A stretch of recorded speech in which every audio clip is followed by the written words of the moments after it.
बनू मैं, कि थारो छिलो बनू मैं। हर पल तेरे साथ रहूं मैं। ओ गुरु सा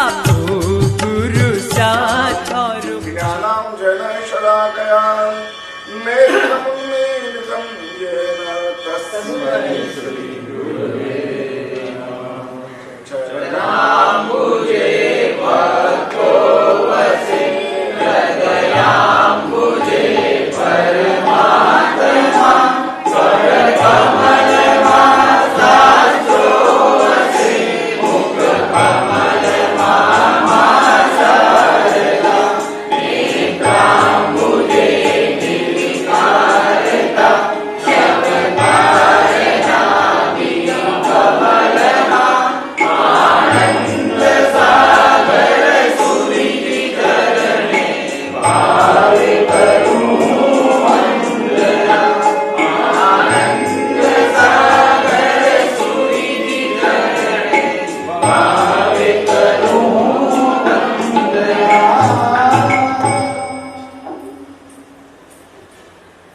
સત્પુરુષ લક્ષણાને ગ્રંથ કેટલામું લક્ષણ આવ્યું?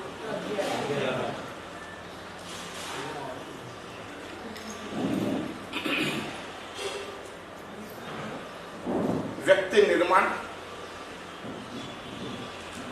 એ પરિવાર નિર્માણ છે. પરિવાર નિર્માણ એ સમાજ નિર્માણ છે અને સમાજ નિર્માણ એ રાષ્ટ્ર નિર્માણ છે અને રાષ્ટ્ર નિર્માણ એ વિશ્વ નિર્માણ છે. અમારા મનમાં આવતો એક વિચાર એ કેટલી મોટી વસ્તુ છે. એ વિચાર જો સંશોધિત હોય, એ વિચારને વેલ્યુબલ બનાવીએ તો અણુબોમ્બ કરતા પણ વધારે ઇફેક્ટિવ અમારો વિચાર બની શકે છે. અને એટલા જ માટે મનનું ખૂબ મહત્વ છે અને એટલા જ માટે માનવનું મહત્વ છે. આપણામાંથી ખાલી મન લઈએ ને તો પશુ અને આપણા વચ્ચે કોઈ ફરક ના રહે. ખાંડ પડી છે, કીડી કશું જોયા વગર ખાંડ તરફ દોડે છે અને આપણે પણ કશું જોઈએ છે, પરંતુ એના માટે આપણે વિચારીએ છીએ એક્સિડન્ટ તો નહીં થાય ને, વચ્ચે ક્યાંક બગડશે તો નહીં ને, અમારે તકલીફ તો નહીં પડે ને. એ 10 પ્રકારના વિચારો કરીને આટલું લેવા છતાં અમે આટલું મોટું નુકસાન ન કરી બેસીએ અને સતત કેટલા બધા વિચારો અમે કરી શકીએ છીએ. ક્રિયા અને પ્રાપ્તિ વચ્ચે વિચાર છે. અમારી ક્રિયા અને અમારી પ્રાપ્તિ એ બંને વચ્ચે એક ડિફરન્ટ છે, એક વિચાર છે અમારી પાસે. એટલે અન્ય જીવો બધા સંજ્ઞા પ્રધાન જીવે છે, જ્યારે મનુષ્ય એ પ્રજ્ઞા પ્રધાન જીવે છે. સાપ તો નથી, દેડકો નીકળે એને ખબર જ ન હોય કે સાપ મારી સામે જોઈ રહ્યો છે. સાપ તરાડ મારે અને દેડકો જતો. આપણે 10 વસ્તુ વિચારી લઈએ અને ત્યાર પછી કામ કરીએ છીએ. કારણ કે અમે માનવ છીએ, કારણ કે અમારી પાસે મન છે અને મન છે તો અમારી પાસે ઘણી બધી વસ્તુઓ છે. મનનો શ્રેષ્ઠ ઉપયોગ એટલે અમારા ભીતરમાં રહેલી જેટલી પણ ઉર્જાઓ છે એ પોઝિટિવ તમામ ઉર્જાને ગ્રહણ કરી શકે એવી તાકાત માત્ર ને માત્ર મન પાસે છે. ધર્મ ધ્યાન અને શુક્લ ધ્યાનનો આધાર માત્ર મન બની શકે છે, બાકી નહીં. ધર્મમાં રહેલો સર્પ પ્રતિરોધ પામ્યા પછી મોઢું અંદર નાખીને શરીર બહાર ફેંકી દે. લોકો એના માટે ગમે તે બોલે, ઘી દૂધ દહીં ચડાવે અને એના કારણે કીડીઓ આવે અને દૂધ દહીં ખાતા ખાતા ડંખ મારીને એનામાંથી લોહી એકમેક કરે અને ચારની જેવું શરીર કરી નાખે. આવી તપશ્ચર્યા કરનારા પણ તિર્યંચ એક લિમિટેશન છે. કઈ 8મા દેવલોકથી વધારે ના જઈ શકે. તિર્યંચ કેટલા દેવલોક સુધી જઈ શકે? 8મા દેવલોક. 12 નહીં.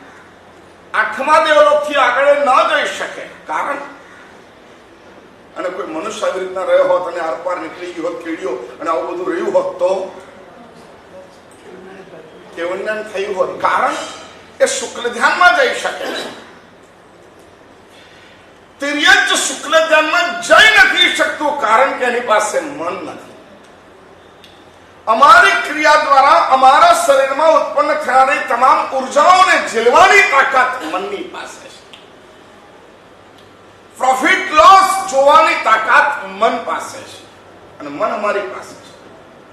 અને આ મન અમારી બોડીમાં જેટલી પણ આધ્યાત્મિકની ગુંજાઈશ છે એ તમામ ગુંજાઈશોને ઉત્પન્ન કરે અને ઝીલી શકે એવું એક જબરદસ્ત કાર્ય મન કરી શકે છે.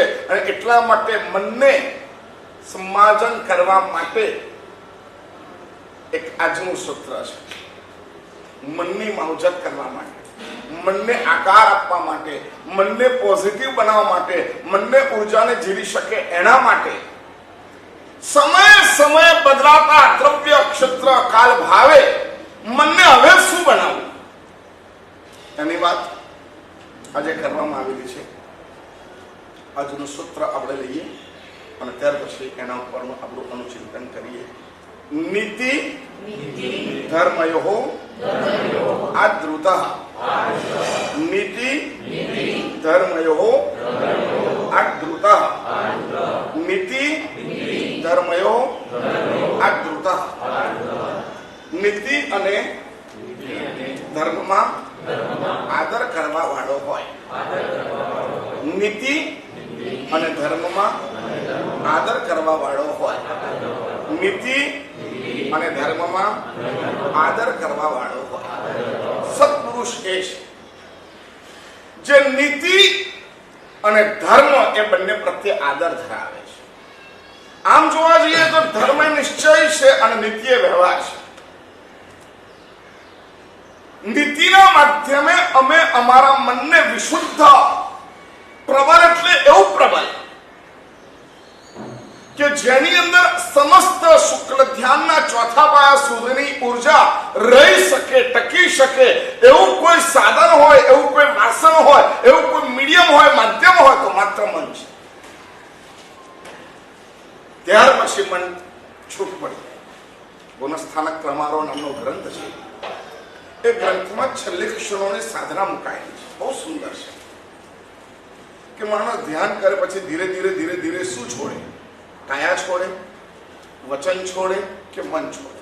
પહેલા શું છોડે?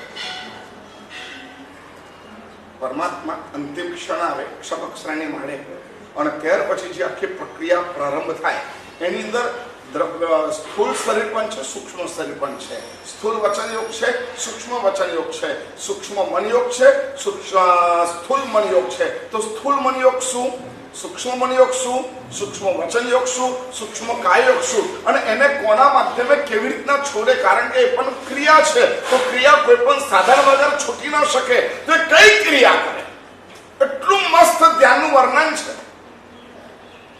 અદ્ભુત કક્ષાના એ વર્ણનની અંદર બતાવવામાં આવ્યું કે મન એ શું છે. છેલ્લામાં છેલ્લું શું જાય ખબર છે? સૂક્ષ્મ શરીર જાય કે સ્થૂળ શરીર જાય? મન જાય કે શરીર જાય? પહેલા મન જાય. વાંચો છે ગુણસ્થાનક ક્રમારો? આપણે તો બહુ દૂર, હા, તલેટીથી પણ બહુ આગા છે. તલેટીથી પણ આપણે બહુ દૂર અને આગા છીએ અને અમે શિખરનો અનુભવ ન કરી શકીએ. શું જાય બોલો? સૂક્ષ્મ મનયોગ એ શું અને સ્થૂળ મનયોગ એટલે શું? મજા આવી સાચી છે. મારા બધા બહુ ભણેલા છે સાચે. સૂક્ષ્મ મનયોગ અને સ્થૂળ મનયોગ એટલે શું?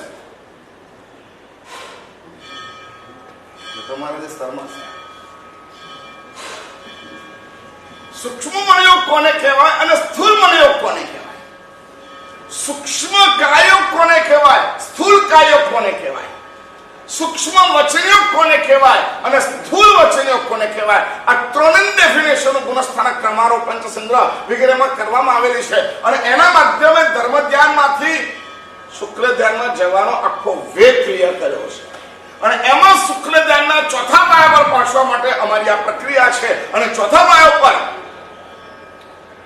પૃથુત્વ એકત્વ એ શુક્લ ધ્યાનના ભેદો છે અને એ ભેદોના આધારે માણસ શૈલેષીકરણ કરીને સીધી છલાંગ મારીને મોક્ષમાં જાય છે. આયુષ્ય કર્મનો સંપૂર્ણ ક્ષય ત્યાં કરે છે. ધ્યાન અને યોગની વાત છે, થોડી કઠિન પડી જાય તમને.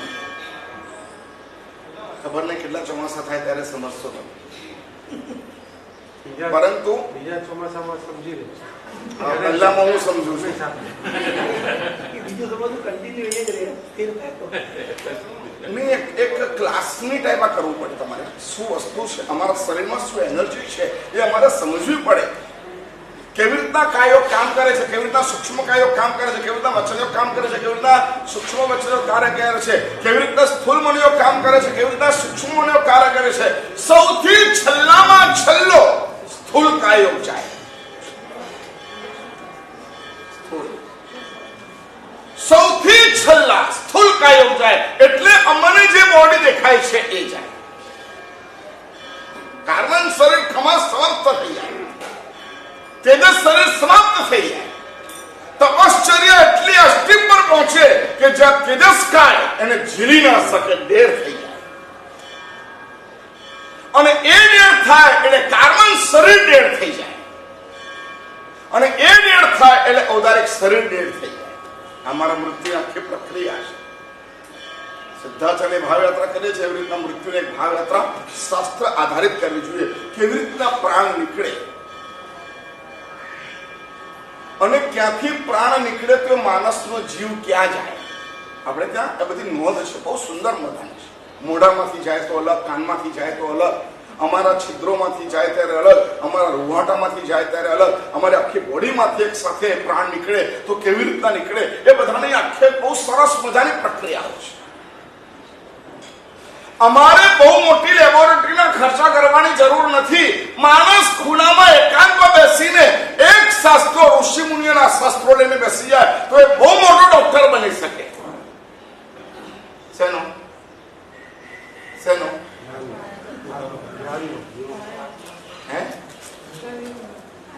એલોપેથી, આયુર્વેદિક ખાલી શરીરના સ્થૂળ ઓર્ગનના ડોક્ટર બની શકે છે, જ્યારે આ કરનારો માણસ અમારી સૂક્ષ્મ એનર્જી એના ડોક્ટર બની શકે છે. એટલે અમારી વાત ક્યાં આવે છે? નીતિ અને ધર્મ, આ બંને પ્રત્યે આદર ધરાવનાર. નીતિ એ છે જે વારંવાર સમય અને આધીન છે, બદલાયા કરે છે. સૌથી પહેલી નીતિ કઈ અને કોણે બનાવી? ધર્મ એક અલગ વસ્તુ છે અને નીતિ અલગ વસ્તુ છે. આજે એ વાત કરી છે. નીતિ અને ધર્મ બંને પ્રત્યે આદર કરનારો એવો અમારો પરિવાર હોય, એવો એક સત્પુરુષ હોય કે જે નીતિ પ્રત્યે આદર ધરાવનારો હોય અને ધર્મ પ્રત્યે આદર ધરાવનારો હોય. ધર્મ એટલે નેચર ના, એક નહીં, જુદી ના. ધર્મ એટલે શું? નેચર. નેચરમાં સૌથી મહત્વનો નેચર કયો? નેચરમાં સૌથી મહત્વનો અમારો ટાર્ગેટ નેચર કયો? અમારા પોતાના સ્વયંના આત્માના ગુણો એ અમારો નેચર. ઝાડનું નેચર કયું એ જવા દો, પહાડનું નેચર કયું જવા દો, સમુદ્રનું નેચર કયું જવા દો, આકાશનું નેચર કયું જવા દો. આ બધાના નેચરની અમારે જરૂર નથી, કારણ કે આ બધું પૌદ્ગલિક દેખાય છે, બધું પૌદ્ગલિક છે, એ પરિવર્તિત થતું રહેવાનું. બરાબર? જેની અંદર શાશ્વત ગુણો છે એ ગુણો આત્માની અંદર છે, તો આત્મા એ અમારો ધર્મ થયો અને એની નેચર, એની નજીક લઈ જનારો, એને ત્યાં સુધી પહોંચાડનારો જે રસ્તો, એનું નામ નીતિ. અમારે એસીની સ્વિચ બંધ કરી નાખી, અમે નેચરને ડિસ્ટર્બ કરતા ઓછા થઈ ગયા. સમજ્યા? એક લોટા પાણીથી કામ ચાલતું હોય અને 2 લોટા વાપર્યા તો અમે અનીતિ કરી. અમે શું કર્યું? અનીતિ કરી. અમે નેચરને ડિસ્ટર્બ કરી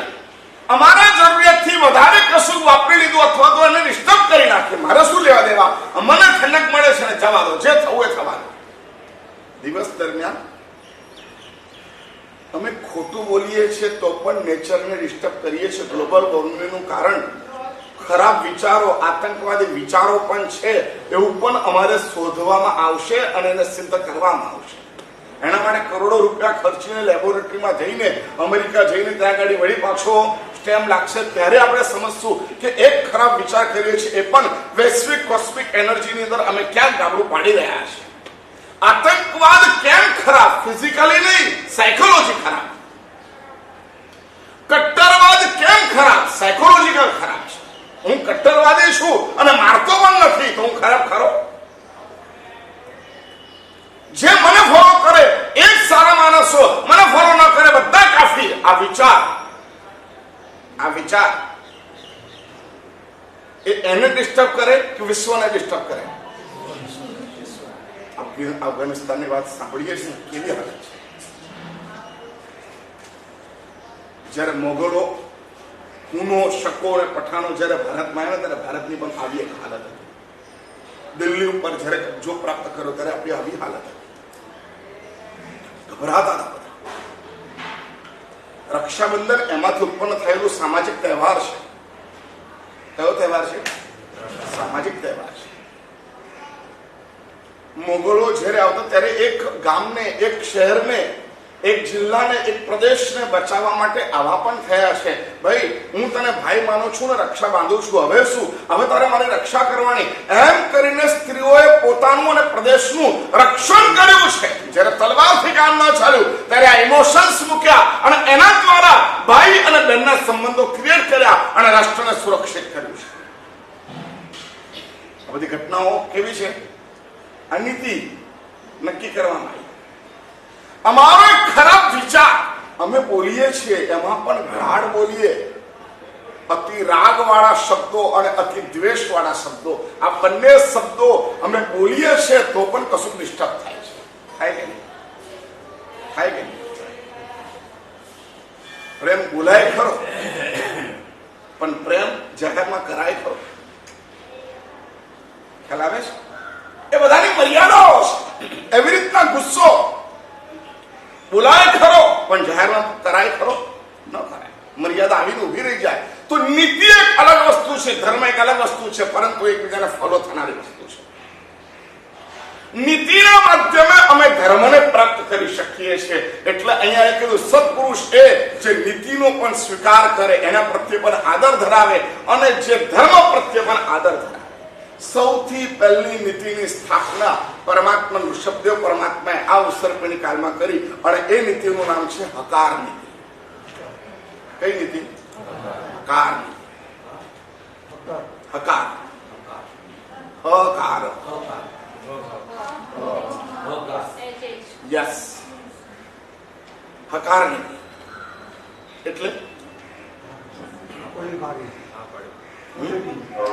એક વસ્તુ યાદ રાખજો, નીતિ શબ્દ જ્યાં બી આવે એટલે એના લઈને શિક્ષા યાદ આવી તરત જ. દંડ અધ્યયન છે. તમે અરહણ નીતિ છે, ચાણક્ય નીતિ છે. કોને દંડ કરવો આપણા આગમોની અંદર છે, કોને પ્રાયશ્ચિત આપવું નીતિ નક્કી થાય એટલે પછી દંડ નક્કી થાય. દંડ જેટલો વધારે મજબૂત એટલું નીતિનું પાલન મજબૂત થાય. સમજ્યા તમે?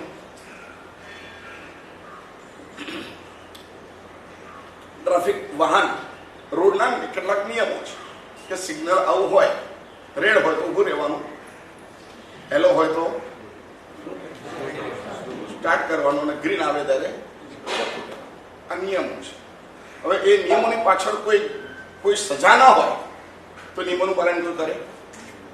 નીતિ જ્યાં આવશે ત્યાં દંડ આવશે. સમજ્યા તમે? કેટલી બધી મહેનતો કરી છે યાર. ભારતનું બંધારણ 70 વર્ષની અંદર કેટલા કાયદાઓ બદલાઈ ગયા. આપણે ત્યાં કોઈ કાયદાઓ હજી સુધી બદલાયા નથી અને આજે પણ પરફેક્ટ છે કાયદાઓ. અમારા સિદ્ધાંતો ત્રૈકાલિક છે અને પહોંચવાના રસ્તાઓ એ દ્રવ્ય ક્ષેત્ર કાળ ભાવને આધારિત છે.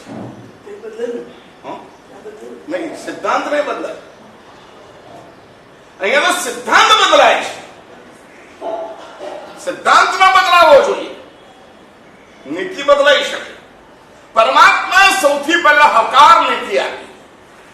હકાર નથી મળે.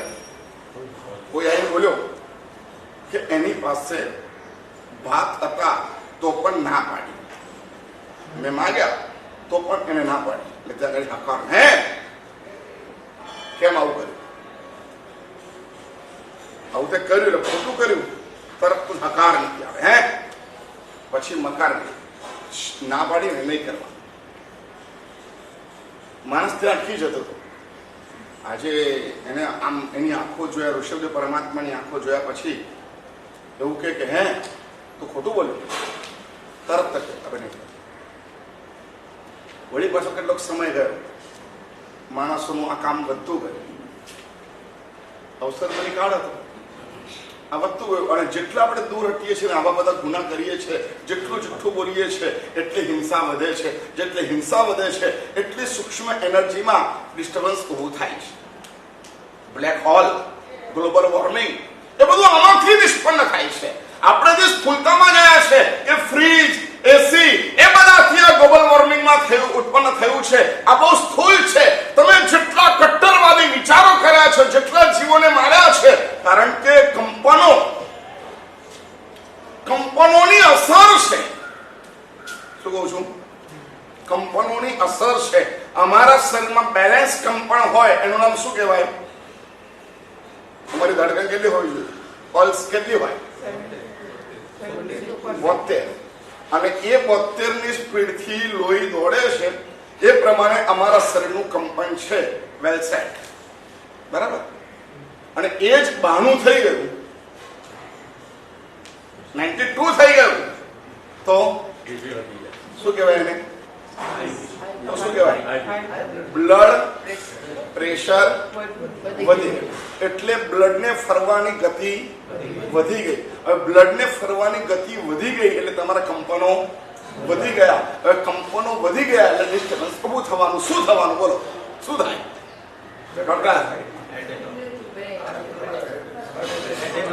કેવી રીતના? કેવી રીતના? કારણ કે વિભિન્ન પ્રકારની નસો છે અને એ નસોમાં 70, 72 એની સ્પીડમાં બ્લડ જાય તો એને મેન્ટેન કરી શકે છે. હવે એના કરતા 92 આટલી સ્પીડ વધી ગઈ અને એ ધક્કો આવ્યો. હવે પાણી કાનું નાનું છે અને પ્રેશર વધારે છે એટલે શું થવાનું? અહીંયા પાણી ભરે રહેવાનું. અને જે ભરે રહ્યું એટલે ત્યાં ક્લોટ થઈ જાય. અને ક્લોટ થઈ જાય એટલા માટે ત્યાં લોહી જવાનું બંધ થઈ જાય. એને એટેક કહેવાય અને માણસ મરી જાય. બરાબર છે? બરાબર છે? પરફેક્ટ.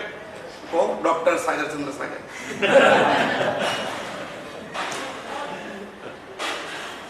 એટલે એને શું કરવાનું? તે વખતે ધીરે ધીરે પ્રેશરની ગોળી લે એટલે એ જે સ્પીડ હોય ને એ ઘટી જાય. હવે કંપન વધે કેમ? હવે ક્યાં પહોંચે? કંપન વધી કેમ? 72 માંથી 92 કંપન થઈ કેવી રીતના? આટલું ધડકણ વધ્યું કેવી રીતના? લોહીનું પરિભ્રમણ વધ્યું કેવી રીતના? શા માટે વધે? હવે જો શરીરમાંથી ગયા સૂક્ષ્મમાં, શરીરમાંથી ગયા સૂક્ષ્મમાં. ખ્યાલ આવે છે? સ્થૂળમાં જે છાય છે ને એ તો બહુ સ્થૂળ છે. એની બધી જ કોપી, નકશો, બ્લુપ્રિન્ટ બની જાય છે શેમાં? આ કેમ બધું? અહીંયા આપણે બેઠા છે, સમાચાર આયા, 2 આતંકવાદી આવી ગયા છે. કોઈ જોરથી બોલ્યું, એ ભાઈ ચૂપચાપ રહેજો, 2 આતંકવાદી આવી ગયા છે અને દેરાસરની અંદર આવી રહ્યા છે. ચાલો આવું સાંભળ્યું એટલે શું થાય? कैसे बढ़ता है? कैसे? ये हमने सुना, अब कैसे बढ़ता है और किसका कैसे बढ़ेगा? सबका एक समान बढ़ेगा? मन के विचार सबको ये सुनाई दिया, सबने सोचा, लेकिन अब क्या? इसका नहीं बढ़ा, इसका बढ़ा, इसका नहीं बढ़ा, इसका बढ़ा, इसका नहीं बढ़ा, इसका बढ़ा, और किसी को हार्ट फेल भी हो गया. क्यों ऐसा होता? बोलो. ये अपने आप में एक्सरे करो. अपना सिटी स्कैन अपन कर रहे हैं, हमारा सिटी स्कैन हम कर रहे हैं. हमारे मन में ये सब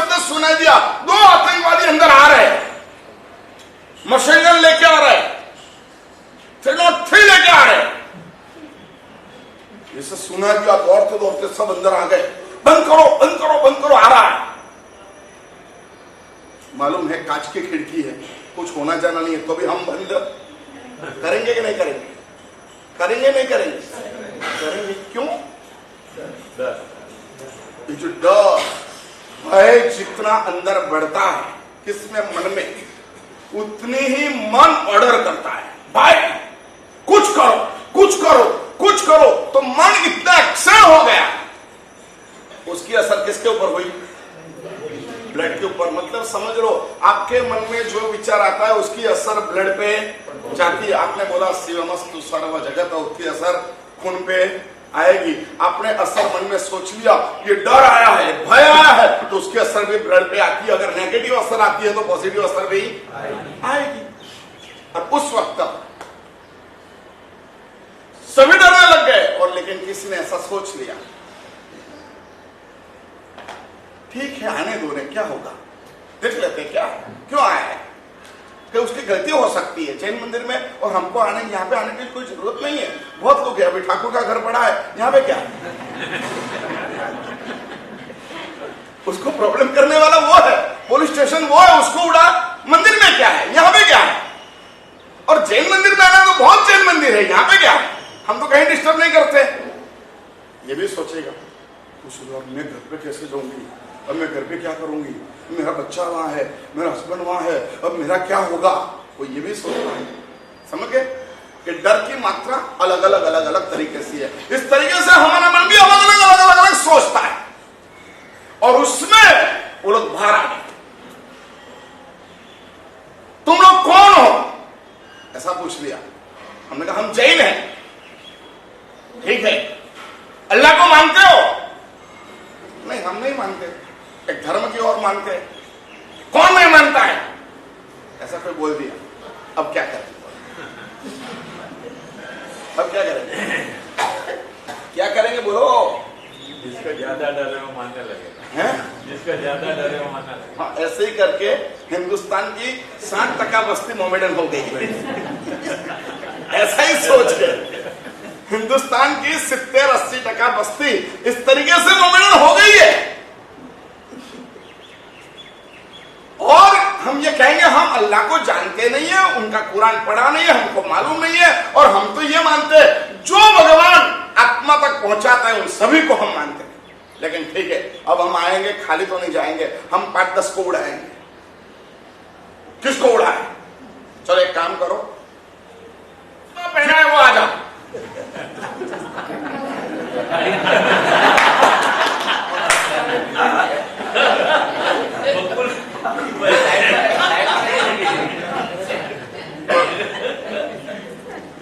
जिन्होंने चश्मा पहना वो साइड पे आ जाओ। मैंने साइड पे आने के लिए कहा है, हो सकता है उसको मैं नहीं मारूंगा, दूसरे को मारूंगा। वापस पहन लो। ये हमारी साइकोलॉजी समझ में आता है। हम जो प्रार्थना करते हैं, जो शक्ति मुझने मळे आपू सौने सुख कर्म न बंधन काढ़ी कापू से आप पॉजिटिव विचार, ये पॉजिटिव विचार हम विश्व में छोड़ रहे हैं। सुबह उठ करके हम ये प्रार्थना करते हैं, शिवमस्तु सर्व जगदा, वो श्रीफल हाथ में लेते हो ना 5 से 7 के बीच में, और ये मंत्र गिनेंगे, हमारे पास पॉजिटिव ऊर्जा आएगी। हम जब प्रार्थना करते खामे में समझेंगे तो हमारे जहां तक हमारे विराटना हुई उन सभी के साथ हमारे एक दोस्ती का संबंध होता है। सॉरी वहां पे महसूस होता है, ठीक है यार इसने किया, लेकिन वो सॉरी बोला नहीं, ठीक माफ कर। मन उसको पकड़ में लाने का कार्य नीति करता है। तो भगवान ने सबसे पहले हकार नीति करी, फिर भी कुछ नहीं हुआ, आगे बढ़े, मकार नीति करें। ना किसी ने अब झूठ नहीं बोलेगा, अब चोरी नहीं करेगा, अब ऐसा नहीं करेगा, अब ये ऐसा नहीं बोलेगा, अब ऐसा नहीं मारेगा। ये नकारात्मक, सबसे पहले हकारात्मक नीति थी, इसके बाद में मकारात्मक नीति हुई, और इसके बाद में भी नहीं माना, और समय बीतता गया, गुना बढ़ने लगा, तो धिक्कार नीति आई, तीसरी नीति धिक्कार नीति। कल सूत्र पढ़ेंगे तो आपको मिलेगा ऋषभ परमात्मा के जीवन चरित्र में सबसे पहले हकार नती, फिर मकार नती, फिर धिक्कार नती। धिक्कार शैतान है वो, तो तब तो फिर खत्म हो जाएगा और उसको भी असर नहीं हुई तो अब धीरे धीरे धीरे दंड होना शुरू हुआ। जेल बाद में बनी, फांसी बाद में आई, मारना बाद में आया। इसको 100 कोरडा मारने की सजा, इसको 200 कोरडा मारने की सजा, इसको जेल में डालने की सजा, इसको भूखा रखने की सजा, ये सब और इसके बाद में नीति विकसित होती है। तो सबसे पहले क्या है? हकार, फिर मकार, फिर धिक्कार। ये 3 नीति आदिश्वर परमात्मा ने दी और इसके बाद में राज्य व्यवस्था आई। फिर राज्य व्यवस्था के रूप नीति हुई हमारे ग्रंथ है अरहन नीति। कलिकाल सर्वज्ञ हेमचंद्राचार्य भगवंत ने हमारी जैन नीतियों को प्रस्तुत करने के लिए ग्रंथ बनाया है जिसका नाम है अरहन नीति। अरहन नीति परमात्मा ने भी शासन की स्थापना करी, उसमें साधु, साध्वी, श्रावक और श्राविका ये 4 वर्ग किए और चारों वर्ग के लिए धर्म को प्राप्त करने के लिए कुछ नियम रखे गए। देखो पूरा हमारा बंधारण जजमेंट बता रहा हूं मैं, हमारा बंधारण बता रहा हूं। परमात्मा ने शासन की स्थापना करी, उसमें कौन थे? 4। जितने भी लोग थे उसको 4 में डिवाइड कर दिया। साधु, साध्वी, श्रावक, श्राविका। एक प्रश्न करूं, देवताओं को क्यों इंक्लूड नहीं किया? जो सम्यक दर्शन है, सम्यक दर्शन प्राप्त किए हुए भी देवता है, उसको शासन में प्रवेश क्यों नहीं दिया? समझ में आता? देवता भी साथ में बैठे थे हमारे परमात्मा के समूह में। श्रावक, श्राविका, साधु, साध्वी और देवता सभी लोग बैठे थे। इंद्राणी भी बैठी हुई थी, देवियां भी बैठी हुई थी, लेकिन सत्संग की स्थापना करी तो इन चारों को लिया। देवी देवताओं इंद्र को क्यों नहीं लिया शासन में? नहीं, वो तो व्रत तो बाद में आया। इस 4 को व्रत देना है, उसको क्यों नहीं देना है? समझ में आया? नीति की स्थापना क्यों नहीं करी? क्योंकि देवता धर्मों को प्राप्त नहीं कर सकते। समझ गया? देवता लोग केवल नहीं प्राप्त करेंगे, देवता लोग का कुछ भी होगा गुणस्थानक नहीं चढ़ पाएंगे। गुणस्थानक चढ़ना वो धर्म की प्राप्ति है। समझ गया? गुणस्थानक का चढ़ना, चौथे में से 5वें आना, 5वें में से छठे आना, छठे से 7वें आना, 7वें से 8वें आना, यूं करते करते 14 गुणस्थानक तक जाना, वो देवता लोग का संबंध नहीं है। मतलब धर्म में वो जा नहीं सकते, इसलिए उनकी नीति के साथ कोई मतलब नहीं है। धर्म को प्राप्त करने वाले जो है उसके लिए मैं नीति प्रस्तावित करता हूँ। शासन मतलब नीति। चौथा गुणस्थान, चौथा गुणस्थान देवता को होता है जिसमें सम्यक दर्शन होता है, लेकिन उसके बाद में आगे वाले गुणस्थान उनके पास नहीं है, तो उनके लिए नीति नहीं। समझ में आया? और उन्होंने नीति की स्थापना करी। नीति की स्थापना किस लिए करी? किस लिए करी नीति की स्थापना? किसके लिए? धर्म को प्राप्त करने के लिए। तो साधु, साध्वी, श्रावक, साधु, साध्वी के लिए 5 महाव्रत परमात्मा ने प्रस्थापित किए। ये नीति है हमारी। अहिंसा, फिर पहले प्राणातिपात, बीजे, तीजे, चौथे, 5वें, बस ये 5 महाव्रत हमको दिए। आपको इसके सूक्ष्मता में जाना है, स्थूलता नहीं, सूक्ष्मता में जाना है। ये हमारी नीति है। इसके माध्यम से हमारा होगा क्या? इसके माध्यम से हमारा होगा क्या? हम धर्म की ओर जाएंगे, धर्म की अनुभूति की ओर जाएंगे। और आपके पास भी ये है, पहले प्राणातिपात, बीजे मनुष्यवाद, तीजे दत्तदान, चौथे मैथुन, 5वें परिग्रह आपके पास भी है। लेकिन आपके पास स्थूल है, हमारे पास सूक्ष्म है। और कैसे है? सर्वथा है। आपके पास सर्वथा नहीं है, लिमिटेशन है। तो इसलिए हमको 5 महाव्रत दिए। आपको कितने व्रत दिए? 12। ये हमारी नीति। समझ में आया?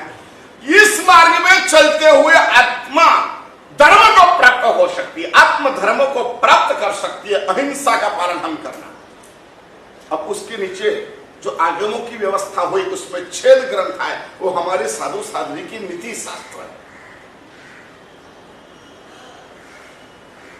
नदी उतरना है, रास्ता वही है, और वहां पे ब्रिज नहीं है, लोग नाव में बैठ के जा रहे हैं, नदी में तैर के जा रहे हैं। अब हमको क्या करना, जाना है या नहीं जाना उस पार?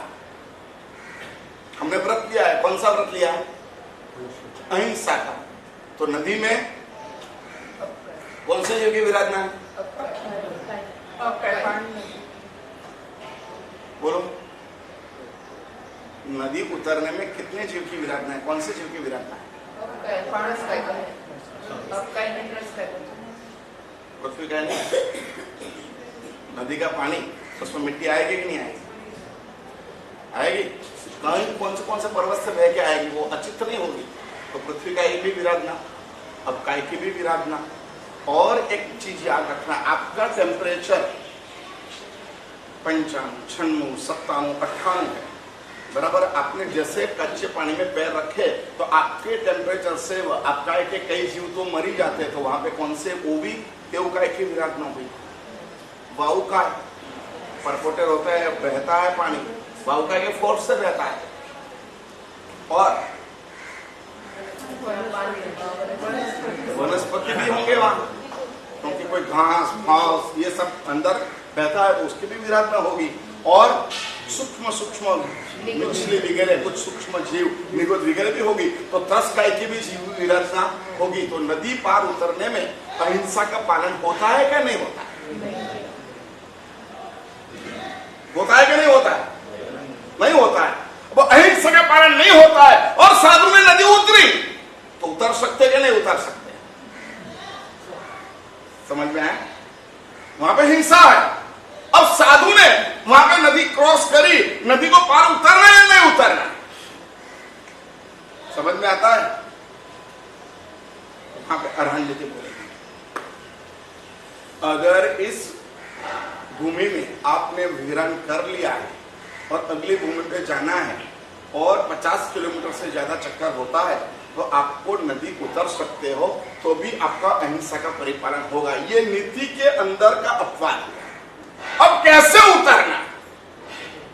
एगम पायम झले किच्चा, एगम पायम थले किच्चा, उसका एक पूरा विवरण है। आपको पहले ही रियलाइज करना है, फिर इस तरीके से उतरना है। एक पैर रखा, दूसरा पैर ऊपर रखा, ये सूख जाए, फिर दूसरा पैर रखा, यूं करते करते उस समय उस पार चले जाना, फिर रियलाइज करना।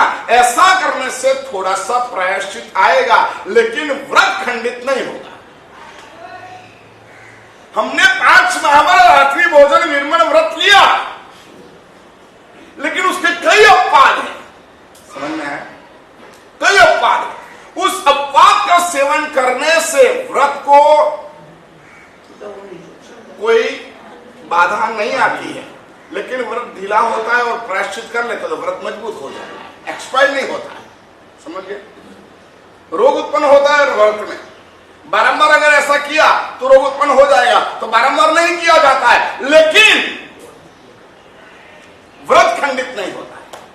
और इसकी पूरी नीति छेद ग्रंथों में, महानिषि सूत्र में, बृहत कल्प में ऐसे ऐसे बहुत आगम है, जो 7-8 आगम है। उस आगमों में ये चीज बताई गई है, हमको कैसे मेंटेन करना, हमको कैसे जीना। अगर हमको इस समय पे ऐसे ही उपयोग करना पड़ा तो हमारा व्रत खंडित हुआ है कि नहीं हुआ? एक साधु महाराज थे, श्रवण महाराजा ने ऐसा सोच लिया, ये चिल्ला समझते नहीं, आज जैन धर्म की धज्जी उड़ा देते। उसने पूरा सेटअप किया। गांव के बाद एक खंडर मंदिर था,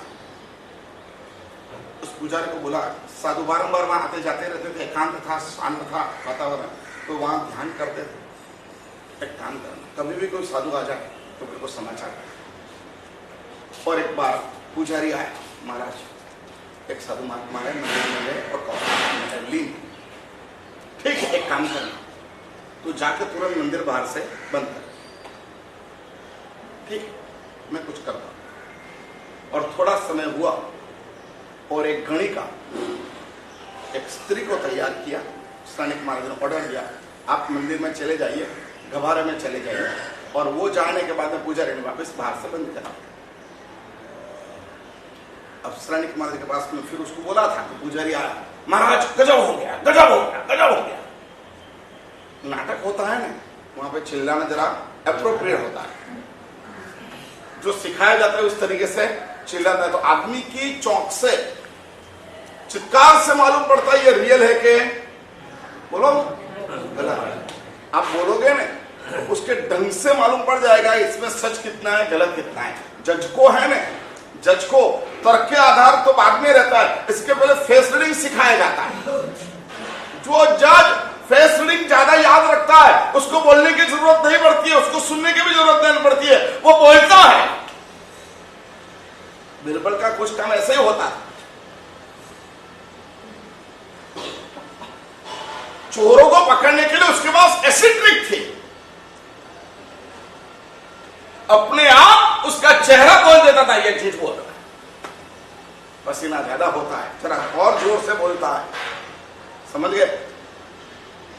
जरा चिल्ला चिल्ला के बोलता है तो क्या समझने का? बोलो कुछ तो सिद्धांत भी अपने समाज में प्रचलित है, और कुछ साइकोलॉजी सीख लो, कुछ फेस रीडिंग सीख लो तो मालूम पड़ जाएगा आदमी कितना स्वच्छ बोल रहा है। कितना भी सुखी हो ना तो बोलो अरे महाराज साहब बहुत दुखी छू, बहुत दुखी छू, बहुत दुखी। हमको मालूम पड़ जाता है कि ये कहां तक का दुख है। उसको कुछ लिखाना नहीं है इसके लिए बोल रहा है, फंड में लिखाना नहीं इसलिए बोल रहा है, ये इसकी चिल्लाचोट किसके लिए है वो मालूम पड़ जाती है। समझ में आया? और कोई वास्तविक दुखी होता है तो मालूम पड़ जाती है। हाँ, आप कितना भी करो आपकी नब्ज जो होती है ना वो तो सही होती है। आपको हुआ है कफ और बोल रहे हो पित्त, लेकिन आपका बोलने से कुछ नहीं होता है। वैद्य क्या कहता है, ये पकड़ रहे हैं, आप गलत बोल रहे हैं, कफ कुछ है ही नहीं, आपको जो क्या है पित्त है। बोलेगा वो दवा तुम कहोगे वो नहीं देगा, जो होगा वो दवाई देगा। तो फेस रीडिंग को सिखाया जाता है, और वो नेचुरलिटी में हमारे पास कुछ तो भगवान ने जन्मजात दिया हुआ है। दिया हुआ है कि नहीं? अगर बच्चा गिर गया और तुमने देखा अरे अरे पड़ी गया, वो क्या होगा? बोलो जल्दी। कई बच्चे को तो देखा है गिरने के बाद भी दिखता है। कोई है तो रोएगा, कोई नहीं है तो चलता बनेगा। तो रियलिटी हमारे पास बहुत कम है। वो बच्चे के संस्कार अभी भी हमारे पास है। कभी हम सच्चे रो देते हैं, कभी हम और राहु ऐसा बोल गया, ऐसा अरे क्या बोल गया, इससे ज्यादा तो सुन के रखा है, इसकी तो कोई असर ही नहीं होती है भाई। लेकिन कोई थोड़ा सा बोल गया इतनी लग जाती है। लगती नहीं है, लगाते हैं। समझ गए? लगती नहीं है, लगाते हैं, मालूम पड़ जाती है। ये आर्टिफिशियल क्रोध है, आर्टिफिशियल रोना है, आर्टिफिशियल हंसना है, मालूम वो भी पड़ता है। कोई आर्टिफिशियल हंसता है तो कैसे हंसता है? अशोक भाई बोलो ना यार। કેવી રીતે? થોડો વધારે ઉલ્લાસ તો પણ લાફિંગ મુદ્દા નથી આવતું નેચરલ नहीं लाफिंग मुद्दा है, लाफिंग मुद्दा वो रियलिटी है। અહીંયા ઠાકોર વિલેજમાં ઘણા લાગ્યા तो हमने सर्वे तो बराबर करेंगे, उनने सर्वे बराबर किया है। लाफिंग मुद्दा वो आर्टिफिशियल हास्य है, नहीं चलेगा। और भगवान महावीर की स्माइल वो रियलिटी। समझ में आया?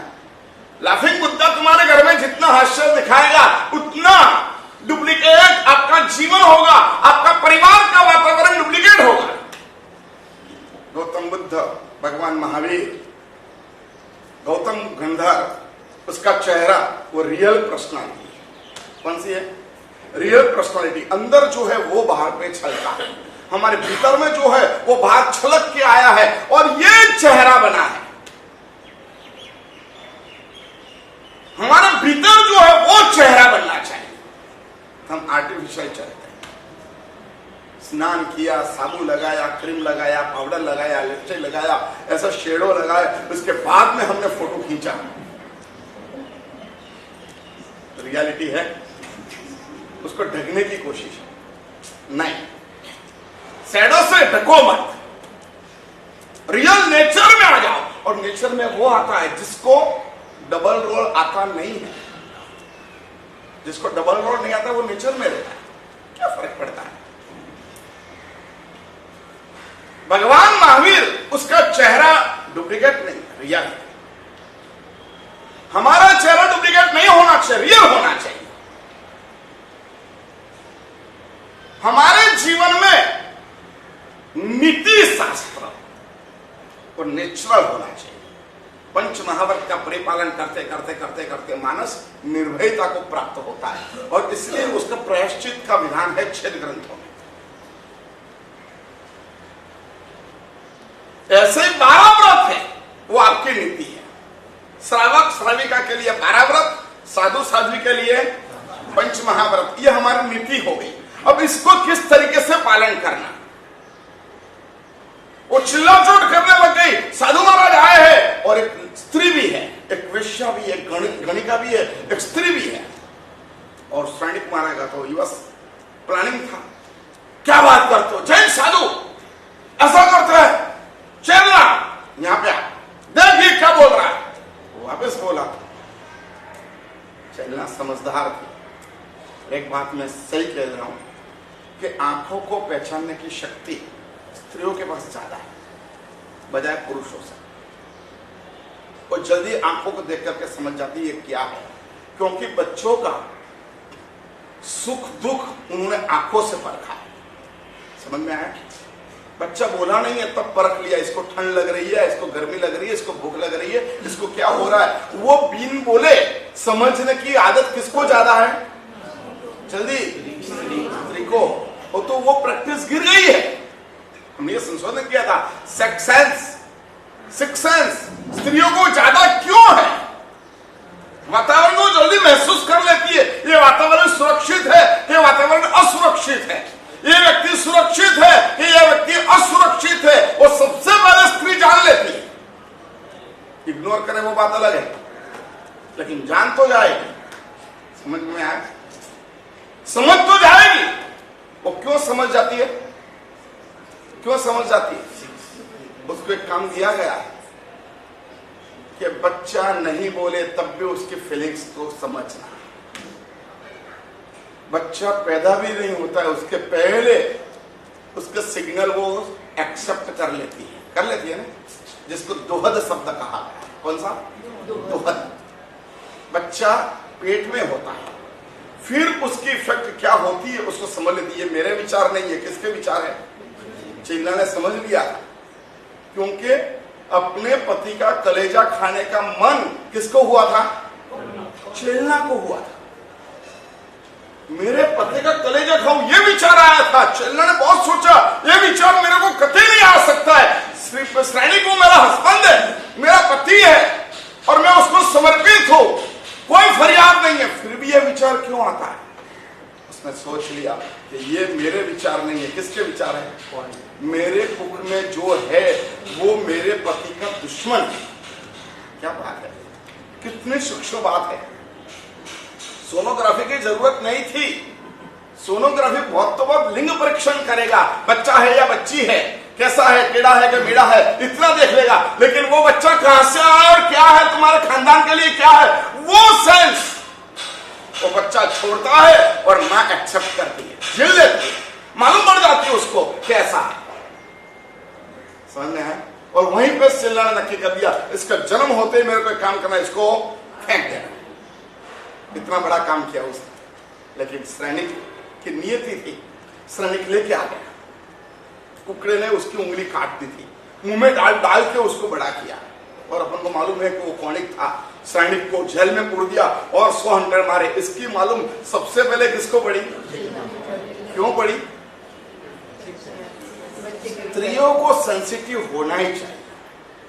सही कह रहा हूं, सेंसिटिव वो बहुत बड़ा पहचान लो। वातावरण को सबसे पहले वो पहचान लेती है, व्यक्ति को सबसे पहले वो पहचान लेती है क्या है इस वातावरण में, सबसे पहले वो समझ जाती है। भगवान ने वो शक्ति दी है कि भीतर में बच्चा है, फिर भी उसको समझो। चिल्ला ने देख लिया ये पूरा नाटक है, लेकिन फिर अंदर से एक विश्वास आया, ठीक है होने दो। मेरे साधु है ना, भगवान महावीर के साधुओं ने उसका रास्ता वही निकालेंगे। चलो सैनिक मारेगा, सैनिक ने कहा चल मेरे साथ चलना, देख तेरे को आंख से दिखाता हूं तेरे साधु कैसे है, तेरे साधु कैसे है मंदिर में एकांत में एक स्त्री के साथ वो साधु है, देख क्या है भगवान महावीर के साधु। ये बोल दिया और ये तो समाचार फैल गए, कई लोग उनके साथ जुड़ गए, सैनिक राजा चेलना और कई लोग उनके साथ गए जो सैनिक के चमचे थे, जैन धर्म के विरोधी थे, वो सब उनके साथ चलने लग गए। आया मंदिर, कोलाहल सुन लिया अंदर से महाराज ने। अब वो स्त्री अंदर आई थी और साधु महाराज वहां पे आवश्यक कर रहे थे और वो स्त्री ने बहुत कुछ परिवर्तन लाने की कोशिश करी, लेकिन साधु अड़ग रहे, निडर रहे और ऐसे के वैसे रहे। भगवान महावीर की साधना उसके पास थी, पंच महाव्रत उसके पास का, खुद का बैलेंस खुद के पास था। गिरना है मैं तो भी जग के गिरूंगा, मेरे को गिरना है इसलिए मैं गिरता हूं। समझ गए? स्विमिंग पूल में ऊपर से गिरते हो तो कोई धक्का लगा था है? गिरना है वो भी सजगता से गिरो, कोई प्रॉब्लम नहीं। भगवान ने बोला है तुम तुम्हारे जानबूझ के गुनाह करो, कोई प्रॉब्लम नहीं है, जानबूझ के करोगे तुम्हारा अंदर का गिल्टी बोलेगा कि नहीं यार मैंने जानबूझ के गलत किया है, मैं नहीं कर सकता था लेकिन फिर भी मैंने किया, भगवान सॉरी। समझ में आया? लेकिन हम जानबूझ के भी पाप नहीं करते, हमारी तो रस्म हो गई। और चेलना सबको लेके गई, सैनिक राजा भी साथ में था, सब लोग था, 500,000 आदमी इकट्ठे हो गए, पुजारी यहां पे आ। अंदर का माहौल ये था, वो स्त्री ने ऐसी जिद करी, ऐसा सब कुछ किया, लेकिन वो महाराज अड़ग रहे। अंदर खुद का संकल्प था। साधुता अपने आप से टिकती है, लोगों से नहीं टिकती है। एक बात याद रखना, लोगों की शर्म से जो साधुता का पालन होता है वो लोग होते वहां तक ही होता है, जैसे लोग चले गए तो वो साधु शैतान हो जाता है। समझ गए? तो लोगों की नजरों से रहा हुआ साधु, वो साधु लोग रहते वहां तक ही साधु रहता है, और सही मायने में साधु नहीं हो सकता है। साधु होता है वो अंदर से होता है, कोई हो या ना हो। हमारे व्रतों में है गामेवा, नगरेवा, अरण्यवा, एकला हो, बहू के साथ में हो, गांव में हो, नगर में हो, एकांत में हो, कहीं पे भी हो, वो रियलिटी में जिएगा। अब ये साधु अंदर था, उस स्त्री ने बहुत प्रयत्न किया, साधु ने कुछ भी नहीं किया, अपने आप वैसे के वैसा खड़ा रहा। अब समय वो आया, स्त्री ने हार स्वीकार कर ली, अब वो खड़ी रह गई, अर्धनग्न अवस्था में खड़ी रह गई। इसने आवाज सुनी, साधु ने कहा अब क्या, अब ये खोलेगा तो निश्चित है कि वो अंदर है, बाद में आई है, बाद में बाहर से लॉक लग गया है, इसका मतलब ये निश्चित है कि आज जैन शासन की निंदा होना सुनिश्चित है, आंख के सामने है। साधु बहुत विचक्षण समझदार था, उन्होंने क्या किया, एक कपड़ा लिया, उस कपड़े के लंगोट बना दिया, पहन लिया, और कमली थी, जो वस्त्र थे, जो ओघा था, वहां पे दीप जल रहा था, दीप में ओघे को जला दिया, वस्त्र को भी जला दिया, कमली को भी जला दिया, और भस्म हो गई।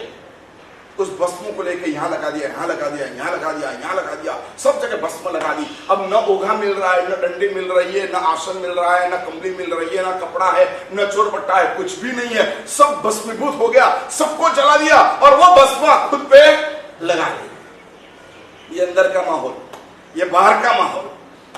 श्रीपाद सैनिक महाराजा, देखो आज क्या होता है, जैन शासन, जैन धर्म, जैन धर्म, जैन धर्म करते हैं, वो साधु कैसे पाप लीला आचरते आप आज आंख से देखिएगा। कॉन्फिडेंस था, चेल्ला को भी कॉन्फिडेंस था, दोनों ऑपोजिट कॉन्फिडेंस एक साथ में चल रहे हैं। हर बार होता है, किसी भी घटना के प्रति दो कॉन्फिडेंस चलेंगे, दो विचार चलेंगे, एक अच्छा या बुरा। अरे यार ये पहले पत्रे का शेड था ना, तो थोड़ी जगह और ज्यादा थी, बड़ी थी, ये थोड़ी कम हो गई, ये भी विचार चलेगा। सही है ना? हैं?